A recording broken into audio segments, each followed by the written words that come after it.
Never before offer national హైవేపై ఆకర్షణీయమైన commercial plots గజం కేవలం 5,999 రూపాయలకే. మిషన్ సుదర్శన చక్ర పేరుతో స్వాతంత్ర దినోత్సవ వేడుకల్లో ప్రధానమంత్రి నరేంద్ర మోడీ చేసిన ప్రకటన దేశవాసుల్లో ఆనందోత్సాహాలు నింపింది. ఎందుకంటే ఆపరేషన్ సింధూర్ తర్వాత మన రక్షణ ప్రాధాన్యం, రక్షణ శక్తియుక్తుల్ని పెంచుకోవడం అనేటువంటి అంశం చాలా ముఖ్యమైనదిగా మారిపోయింది.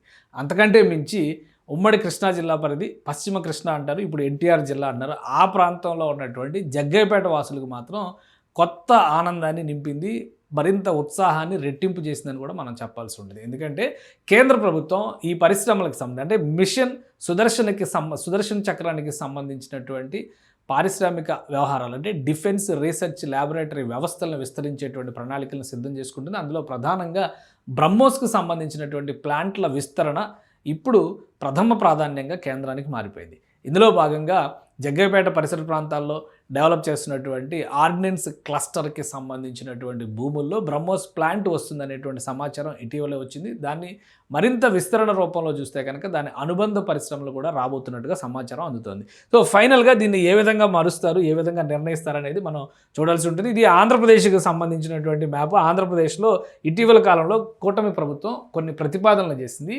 ఏవియేషన్ అండ్ డిఫెన్స్ సెక్టార్కి సంబంధించినటువంటి పరిశ్రమలు ఆంధ్రప్రదేశ్లో స్థాపించడానికి అనువైన ప్రదేశంగా ప్రతిపాదిస్తూ ఒక 5 జోన్లని వివరణాత్మకంగా కేంద్ర ప్రభుత్వానికి ఒక నివేదిక రూపంలో ఇచ్చింది. అందులో మొదటిది విశాఖపట్నం జోను, రెండవది ఇది మిడిల్ జోన్ అంటే మధ్య కోస్తా జోను, అలానే తిరుపతి క్లస్టరు, ఇటువైపు చూస్తే లేపాక్షి మడకశిర క్లస్టరు, మరోవైపు కర్నూలు ఓరకల్ క్లస్టరు, మధ్యలో జగ్గయ్యపేట క్లస్టర్ కనిపిస్తుంది. ఇక్కడ జగ్గయ్యపేట క్లస్టరు మిస్సైల్ అండ్ అమ్యునిషన్స్కి సంబంధించినటువంటి క్లస్టర్గా 3,000 ఎకరాలని ప్రభుత్వానికి సంబంధించినటువంటి భూములు, చుట్టుపక్కల సేకరించాల్సినటువంటి భూములపైన ఫోకస్ పెట్టింది.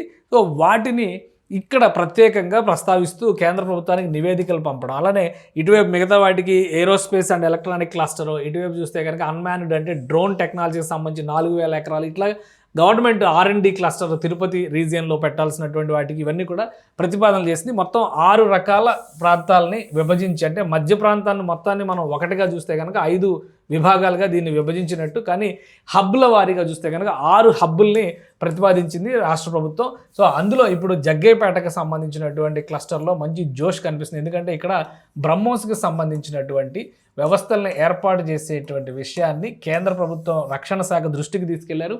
బ్రహ్మోస్ ఉత్పాదక సంస్థగా చెప్తున్నటువంటి వ్యవస్థలకు సంబంధించిన ప్రతినిధుల బృందాలు 2 సార్లు ఈ ప్రాంతాన్ని వచ్చి సందర్శించి భూములను పరీక్షించాయి, చుట్టుపక్కల ఉన్నటువంటి ట్రాన్సిట్ ఫెసిలిటీస్ని పరీక్షించాయి. భవిష్యత్తులో రాబోయేటువంటి, ఎందుకంటే అమరావతికి అతి సమీపంలో ఉండేటువంటి ప్రాంతం అవుతుంది ఇది.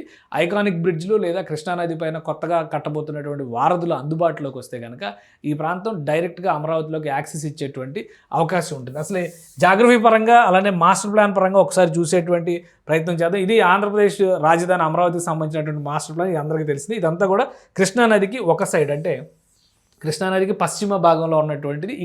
ఇటువైపు చూస్తే కనుక తూర్పు భాగం అంతా కూడా ఇటు విజయవాడ నగరం దగ్గర నుంచి ఇటు కనిపించేటువంటి ప్రాంతం. అలానే ఇప్పుడు చెబుతున్నటువంటి జగ్గయ్యపేట క్లస్టర్ చూస్తే కనుక ఈ ప్రాంతంలో ఉంటుంది. త్వరలో ఇక్కడ ఇది పాత మ్యాప్, కానీ కొత్తగా రాష్ట్ర ప్రభుత్వం ప్రతిపాదించినటువంటి స్పోర్ట్స్ సిటీని కనుక మనం పరిశీలించి చూస్తే స్పోర్ట్స్ సిటీకి సంబంధించినటువంటి ప్రాంతం ఇది.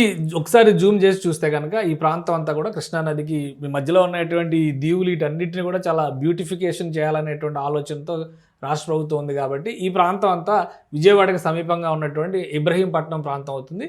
సో ఇటువైపు వచ్చినప్పుడు ఈ దాములూరు, గొనుగొండ్ల, చిలుకూరు ఇవన్నీ కూడా ఈ ప్రాంతాలన్నీ కూడా ఇటుపక్కన ఉన్నటువంటి ప్రాంతాలు అంటే నందిగామ, జగ్గయ్యపేట పరిసర ప్రాంతాల్లో ఉన్నటువంటి ప్రదేశాలు. ఇప్పుడు నందిగామ, జగ్గయ్యపేటకి సమీపంలోనే స్పోర్ట్స్ సిటీ అనేటువంటి ఏరియాలో ఒక 2,000 ఎకరాల భూములు, 2,000 నుంచి 3,000 ఎకరాల భూములు సేకరించాలని చెప్పి రాష్ట్ర ప్రభుత్వం ఒక లక్ష్యంగా పెట్టుకుంది.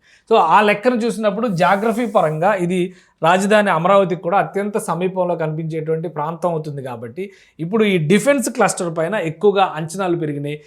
ఇమ్మీడియట్గా దేశ స్వాతంత్ర దినోత్సవం సందర్భంగా ప్రదానం చేసినటువంటి ప్రకటనను దృష్టిలో పెట్టుకొని చూస్తే కనుక బ్రహ్మోస్ క్షిపణులే ఆపరేషన్ సింధూర్ సమయంలో అటు సుదర్శన చక్ర, ఇటు బ్రహ్మోస్ క్షిపణులు ఇవి 2 కూడా ప్యారలల్గా ఉపయోగించడం ద్వారా భారతదేశం సక్సెస్ అయింది.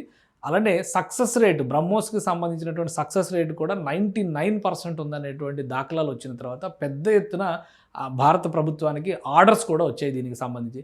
సో ఒక మ్యాసివ్ ప్రొడక్షన్ యూనిట్ని డెవలప్ చేయాలని చూస్తున్నారు. ఇప్పటికే లక్నోలో ఉన్నటువంటి బ్రహ్మోస్ ప్లాంట్ ప్రస్తుత అవసరాలకు సరిపోతుంది, కానీ భవిష్యత్ అవసరాలకి బ్రహ్మోస్లో ముఖ్యంగా డిఫెన్స్ సెక్టార్లో ఇక్కడ డెవలప్ చేసినటువంటి ఆయుధాలని విదేశాలకి విక్రయించేటువంటి ఎగుమతి చేసేటువంటి ప్రయత్నాల్లో భారత ప్రభుత్వం ఉంది. కాబట్టి దేశీయంగా Atmanirbhar Bharat, make in India spirit రావాలంటే కనుక ఈ ప్లాంట్లను పెద్ద ఎత్తున విస్తరించాలని చెప్పని భావిస్తుంది.